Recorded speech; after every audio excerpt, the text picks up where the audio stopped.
Hi, thanks for stopping by. Today I'm going to read How I Became a Pirate.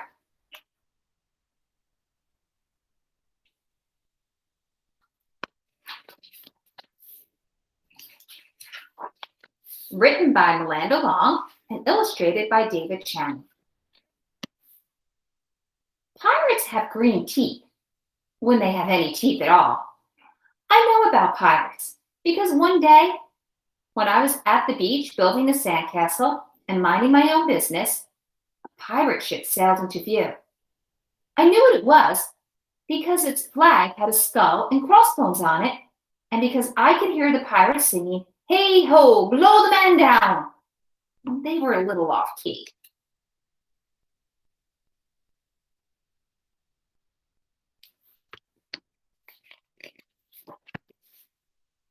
I tried to tell Dad, but he was busy setting up the beach umbrella.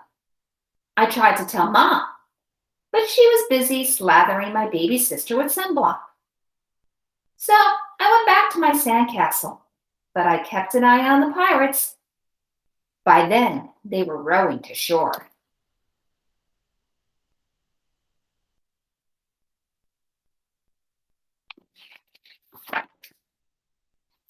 When they landed, the head pirate climbed out of the boat and yelled, "Ahoy there, matey!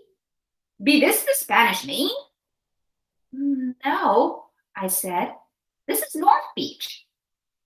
"Shiver me timbers," the pirate said.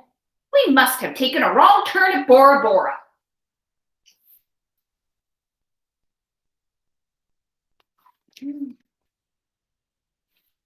He walked around my sandcastle. He looked at the moat, then yelled back to his crew, "He's a digger! He is a good one to boot!" "A good one to boot," the others agreed. "What be your name, matey?" the head pirate asked. "Jeremy Jacob, sir," I told him.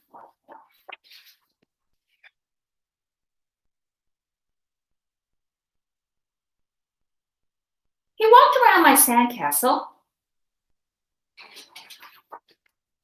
"Well, Jeremy Jacob," he said, "you're looking at Brave Bear and his crew. We've been needing a digger like yourself. We've a chest of treasure to bury." "Aye, treasure!" the others shouted. "You're coming with us," Brave Bear told me. I don't think Mom and Dad would mind as long as I got back in time for soccer practice the next day.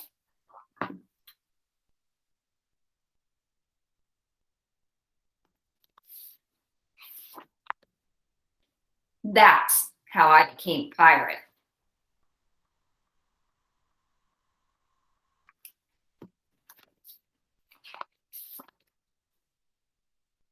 As soon as we were on board, Graybeard showed me the chest of gold and jewels. "Got to find a safe place for this here treasure. It's high time we were off," he announced. "We're off!" we all shouted, and then we set sail.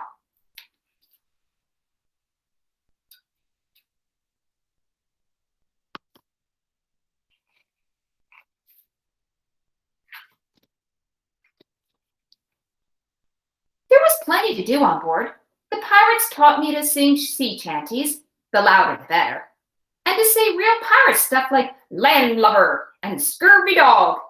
By dinner time, I could speak pirate perfectly. I also learned pirate manners. Braidbeard pounded his fist on the table and yelled, "Down the hatch, me laddies!" "Down the hatch!" they all shouted. Braidbeard gulped his food and said, "Hand over the meat!" "The meat!" we all shouted.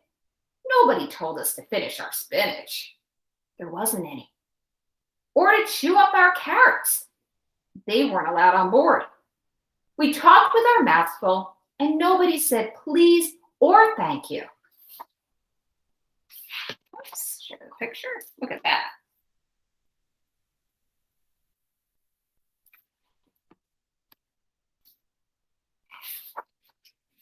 After dinner, I tried to teach the pirates to play soccer. Braidbeard kicked the ball and yelled, "Aye, sucker! Aye, sucker!" the crew yelled. Then everybody dove for the ball at once, and it rolled right off the deck. "After it, me hearties!" Braidbeard commanded. After it, we all whispered. We fought over who would go get the ball. But it didn't matter anyway, because a shark came along and swallowed it in one gulp. So much for soccer.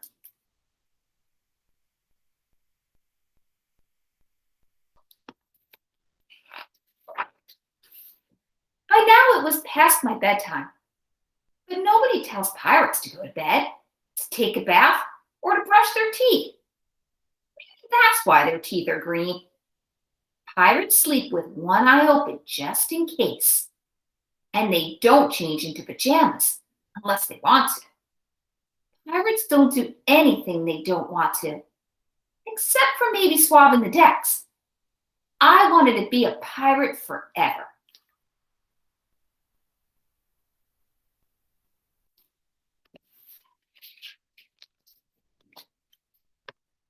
But then I found out what else they don't do. When I couldn't stay awake any longer, I asked Braidbeard to tuck me in and read me a story. Tuck you in? He bellowed. Pirates don't tuck. No tucking, the others yelled. The only thing they had free was a map. Don't you have any books? I asked. Braidbeard looked confused. Books? I didn't even bother to ask about a goodnight kiss.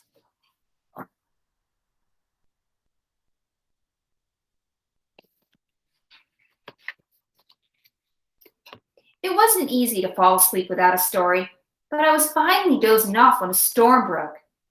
Thunder boomed and lightning flashed. I tried to hide under the covers as waves slammed up against the ship, but I kept falling out of my hammock. I couldn't find anyone in the cabin. They were all on deck. Lower the sails, Braidbeard shouted. Batten down the hatches. Everybody ran around yelling and lowering and battering. Nobody had time to sit close and tell me it would be over soon. Nobody even noticed me.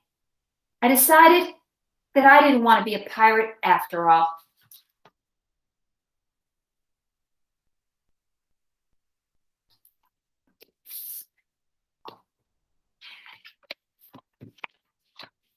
Just then, flash, crack, crack. Lightning hit the mast and split it right down the middle. What do we do now? Yelled one of the pirates. We'll have to turn back, called another. But the treasure, hollered Braidbeard. Where will we measure the treasure? I stepped forward. Maybe I can help. I shouted over the wind. I think I know the perfect digging spot. Oops, that's the picture.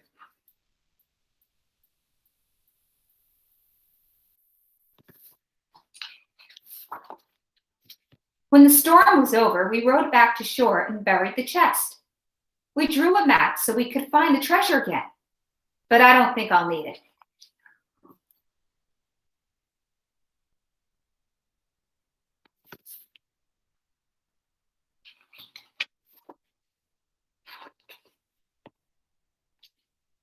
After that, the pirates repaired the ship and got ready to set sail. Before they left, Braidbeard handed me a flag and said, You make a fine pirate, Jeremy Jacob. Guard that treasure well. We'll be back to get it soon enough. Soon enough, the crew repeated. And if you ever need us, Braidbeard added, just run the Jolly Roger up yonder pole. Up yonder pole, the others shouted. And maybe I will, but not today.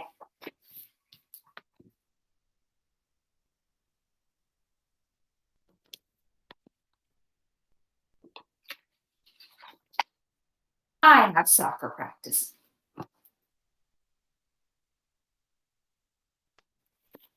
The end. I hope you enjoyed the book.